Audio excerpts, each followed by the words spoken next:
ગઈકાલે પોતાની જાતને કોંગ્રેસના સુપ્રીમો ગણતા અને લોકસભાની અંદર વિરોધ પક્ષના નેતા તરીકેનું પોતાનું સ્થાન જેમની પાસે છે એવા રાહુલ ગાંધીએ લોકસભાની અંદર પોતાના પ્રવચનમાં દેશના કરોડો હિન્દુઓનું અપમાન કર્યું છે। એક હિન્દુ 140 કરોડથી વધુ દેશની વસ્તી હોય અને જેમાં હિન્દુઓની વસ્તી વધુ હોય ત્યાં હિન્દુઓનું અપમાન એ કોઈપણ સંજોગોની અંદર સાખી લેવાય નહીં।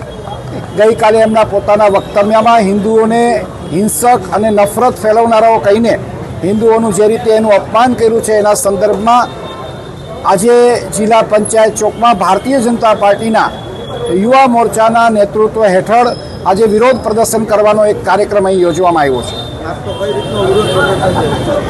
અમે આજે યુવા મોરચાના નેતૃત્વની છે રામધૂન બોલાવીને ભગવાન એને સદબુદ્ધિ આપે એવા ભાવ સાથે આજે અમે અહીંયા રામધૂન બોલાવવાના છીએ અને ઈશ્વર એમને સદબુદ્ધિ આપે એવી પ્રાર્થના પણ કરવાના છે।